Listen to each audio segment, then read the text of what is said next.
Parshas Chaya Sarah. One thing we know, that there's so much to learn from the Avos and the Imais, and what happens is that before you turn around, the Avos and Imais are here, and slowly in this week's Parsha we lose the first generation. At the beginning of the Parsha, Sarah is Nifteres. Later on in the Parsha, Avraham Avinu, and there's so much to learn from each one of the Avos and Imais. And I always find that every year it just seems to get away from us. We do as much as we can, I guess, and then it's on to the next thing. But beginning of this week's Parsha, Vayiyu Chayei Sarah, Ve'yoshana, Ve'eshrim Shana, Ve'sheva Shanim, Shnei Chayei Sarah. So the pasuk tells us at the beginning that Sarah Imenu lived 127 years, and the sequence, the way the pasuk is, famously the pasuk says that Sarah lived 100 years, 20 years, and 70 years, and those were the years of the life of Sarah. So right away on this first pasuk of the parsha, there are many questions that could be asked. Some you know, and some maybe you don't know. So we'll try to explain a lot about the first pasuk of the parsha. The first question is, why only by Sarah Imenu do we find that we count her years? We don't find by the other Imois, we don't find by Rivka, we don't find by Leah, we don't find by Rachel Imenu. By none of them. We don't see that we count their years. Why by Sarah Imenu do we find that we count Sarah Imenu's years? That's question number one. Also, Rashi says, why is it that we say the 100 years and 20 years and 70 years? So Rashi says, Kulon Shavin L'Toiva, that they were all equally good. And there are many different explanations what that means, that they were all equally good. But again, why do we only say that by Sarah Imenu? Why is it necessary to say that now when Sarah was Nifteres, that all of the years, the 100, the 20, and the 7, Kulon Shavin L'Toiva? Again, why only by Sarah Imenu? Another thing the Baal HaTurim says over here, if you notice on the word Lispoid L'Sara V'Liv Kaisa, there's a small kaf in the word V'Liv Kaisa. There's a small kaf. Zok the Baal HaTurim, why is the kaf small in that word? Because Avraham Avinu cried for Sarah, but he didn't cry so much. He cried just a little. Why? Because Sarah made him, because she was an old woman, and eventually we know that's what happens. Older people eventually they pass on to the better world, to the next world. So Avraham Avinu cried, but it wasn't such a big crying, Dr. Baal HaTurim. And therefore, in the word V'Liv Kaisa that he cried, there's a small cup. So, the question on that really is, why exactly do we need to know that? Why do we have to know how much Avraham cried? Why do we have to know why he cried that way? Why is it necessary to know that? Rashi says also, Lispoid L'Sara V'Liv Kaisa. There's a Rashi on those words. Rashi tells us what we know, that why is Misa Sarah in the Torah right after the end of last week's parsha of the Akedah? Because it brings down that we know that Sarah Imenu heard that Yitzchak came to this close to being shechted, to being an Akedah, and when Sarah heard that, so it says that Sarah was Nifteres. So Rashi mentions that on the words in our parsha of Lispoid L'Sara V'Liv Kaisa. On those words, Rashi says that's why Misa Sarah is written near the Akedah. That's what he writes. Why doesn't Rashi say it on Batama Sarah? That's what Rashi should say, that when we're discussing Misa Sarah. At the beginning of the parsha, Batama Sarah, and Sarah died. Right there, Rashi should say that's why it's next to the Akedah. Why does Rashi wait till this Poid L'Sara V'Liv Kaisa to tell us this thing of why it's near the Akedah? And again, also, what is Pshat in that the Surah of the Akedah? How do we understand, or we want to say that the Surah of the Akedah called Misa Sarah? How would that make any sense? The pasuk in Koheles, we know, famous pasuk says, Shomer mitzvah layeda davara. Somebody that's doing a mitzvah, nothing bad would happen to him. So Shomer mitzvah layeda davara. This was such a unbelievably high madrega, such a unbelievable nisayin, no bad should have come to Sarah. No bad should have come to anybody from this. And we know also that Sarah, it says that Sarah was on a higher level of Nevi'us than even Avram Avinu. So how could it be that Avram Avinu and Yitzchak were able to go above the Nisayan and be able to pass the Nisayan of Akedah? But it seems that we're saying over here that for some reason Sarah wasn't able to handle it. Sarah wasn't able to be Omer the Nisayan of Akedah. That's what it seems to be saying. We just asked a bunch of questions, 5 or 6 of them, and we're going to try to explain with one theme from the Nesiva Shalom. We're going to try to explain all of these questions that we just asked. The Nesiva Shalom says that we say every day in davening, we say V'haser Satan milfanenu umeacharenu. Remove the Satan from before us and from behind us. What does that mean? So the Nesiva Shalom says that the Yetzer Hara has 2 ways of working with a person. A person wants to do a mitzvah. A person has a nisayon. So before the mitzvah, before the nisayon, the Yetzer Hara comes to you, and he tries to stop you from doing the mitzvah. He'll put impediments in your way. He tries to stop you from doing it in many different ways. He tells you, what? You, a guy like you, is going to do such a big mitzvah. Whatever, the Satan has so many different ways of doing it. That is the Satan milfanenu. And we know on the way to the Akedah, it says that the Satan, the Medrash brings down that they put the Satan, that they put a river, there are many different things that Avraham Avinu would not be able to cross. But one of the most unbelievable things that would boggle a person's mind, the Satan went over to Avraham Avinu. He said, Avraham Avinu, look what's going on over here. HaKadosh Baruch Hu promised you, Avraham Avinu, Ki v'yitzchak yikara l'chazara, that you're going to have children, and all your children and your generations are going to come from Yitzchak. And look, HaKadosh Baruch Hu is telling you now to go take Yitzchak and bring him for an Akedah. So something's wrong over here. So the Satan at that point, he tried to stop Avraham Avinu from doing the Akedah. That's a Satan milfanenu. Zakta Nesiva Shalom. We say, V'haser Satan milfanenu umeacharenu. There's another Satan, and there's another Yetzer Hara. There's a Yetzer Hara that after you do a mitzvah, he tries to get you to regret it. He tries to get you in some way to regret the mitzvah. Once you lost the battle, and you went ahead, and you did the chesed, and you did the mitzvah, and you did what you're supposed to do. Once that happens, and here's our Thursday night train, here, okay? Once that happens, the Satan says there's only one way to take away the schar. And that is to try to either get the person to regret what he did, or to get a person to become a Baal Gaiva about what he did. Oh, you did such a mitzvah, you're chashuv, you are so-and-so, and then a person could lose his schar for the mitzvah that way.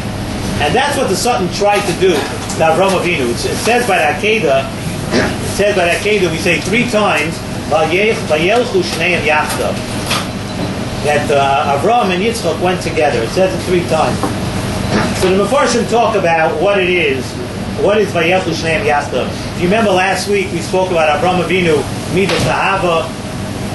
We know that Yitzchak Avinu was Midas Hayira. So without getting into the entire thing, but Vayelchu shneim yachdav, the Nesiva Shalom, other Mefarshim also bring down, is that each one, Avraham Avinu needed Yitzchak Bar Akedah, needed the Midas Hayira, and Yitzchak needed Avram also. So when it says Vayelchu shneim yachdav, it means that they had to each go together, and the only way to come to the Akedah and to be oimid on that Nisayon was for them each to have the Midas Hayira. And that's why the pasuk says in the end last pasuk, Parsha, Ata Yadati, now I know Ki Yirei Elikim Ata. Why? Because HaKadosh Baruch Hu always knew that Avraham Avinu had Avas Hashem, Midas Ahava. But now that he was able to get the Midas Hayira also, so the pasuk says, Ata Yadati Ki Yirei Elikim Ata. Thank you. Thank you very much. So now, there's one more time. It says at the end of the Akedah, Vayelchu shneim yachdav. So we know one time we said was Yitzchak to join Avram. The other time was Avram to join Yitzchak. Thank you very much. What was, I feel like the guys on stage, you know. Baruch atah Adonai Eloheinu melech haolam she'akol nהיה b'dvarai. Thank you. The last time in the parsha it says Vayelchu shneim yachdav, they had already joined each other. So the Mefarshim say that was after. It says the Yom Shem Yaakov after they did the mitzvah already, and they were going back. That was to battle the Satan me'acharenu. They didn't want the Satan to be able to take away the schar of the Akedah, so they had to join forces. Let's go back together and make sure that we don't become Bali Gaiva. Make sure that we don't do anything to mess up what we just did, to lose the schar for the Nisayim. So when the Satan saw, he couldn't get Avraham Avinu on the way to Akedah, and now he couldn't get Avraham Avinu on the way back, he had only one more chance. And the Satan knew that it was time now for Sarah Imenu to be Nifteres. He knew that. So he said, let's do this. Let's make Avraham Avinu think that because of the Akedah, Sarah Imenu is going to die. It was her time to die anyway, Dr. Nasiv Shalom. It was Sarah's time to be Nifteres. But if we could make Avraham Avinu think that because of the Akedah, Sarah Imenu died, then Avraham Avinu will regret the Akedah, and I'll be able to take away all the schar that he didn't supposed to get for generations from the Akedah. So maybe Avraham will regret it. So now we can answer. That's why the Torah spells out the years by Sarah Imenu and not by the other Imois. It says Sarah Imenu lived 127 years to tell us that no, Sarah Imenu did not die because of Akedah. She lived every minute of her life, 127 years. She lived every minute just as long as she was supposed to live. And the Akedah is not. She didn't die because of the Akedah. She happened to die at the time of at the time that the Akedah happened. And Avraham Avinu understood that also. And that's why when it came to the Levaya of Sarah Imenu, that the spoil the Sarah lived Kaisa, of course Avraham Avinu cried. He was very sad that Sarah was Nifteres. But it was a different type of Livkaisa. It wasn't the type of Livkaisa, a shocking thing that somebody died out of nowhere, that somebody heard something and had a heart attack and collapsed. That's a shocking way of somebody dying. Avraham Avinu understood Sarah died, but no, V'liv Kaisa, he knew that she was an older person and she had lived every single minute of her life that she was supposed to. That's why there's a small cup. Avraham Avinu didn't want to give the Satan any credit at all to think that it happened because of the Akedah. So therefore, Rashi says. That's why when Rashi says that the Parshas Akedah is written near the Parsha of Misa Sarah, he doesn't say it on Vatama Sarah. Because had Rashi said it in the Rashi of Vatama Sarah, you would think that Rashi's telling you that it happened because of the Akedah. No. Rashi's telling you, Rashi's saying that it didn't happen like that. It happened at the same time, but of course it wasn't because of that. And Avram, that's why the pasuk says again, Shnei Chaye Sarah. At the end of the pasuk, it says these were the years of the life of Sarah to tell us again that Kulan Shabbos of time that day she lived every single minute that she was supposed to. She didn't die 1 minute before she should. So the Torah is teaching us a very important lesson here. It's up to the Siva Shalom. That it's teaching us how the Satan works. That the Yetzer Hara is going to try to get you to do everything. He's going to do everything within his capabilities to stop you from doing a mitzvah. That's the way the Yetzer Hara works first. But once you did the mitzvah, there's a Satan me'acharenu. The Yetzer Hara wants to make you somehow try to regret what you did. I heard yesterday, somebody told me over, that I remember when I started giving the Nesiva Shalom share on Shabbos on Friday night, someone came over to me and told me what a tremendous chus it was. It's going back now 5-6 years, and Baruch Hashem was still doing the share every Friday night. You can join us 3.25 hours after Adlakas Neris every Friday night. We have a Nesiva Shalom share in our shul. And he told me, he said that there's something going on, that there's Nesiva Shalom shiurim sprouting up all over the world. All over, by every type of people, everything. And there's one Nesiva Shalom share that's given in Queens by Harav Mordechai Finkelman, who's a Rosh Hashiva in Queens, and he gives a Nesiva Shalom share every Sunday morning.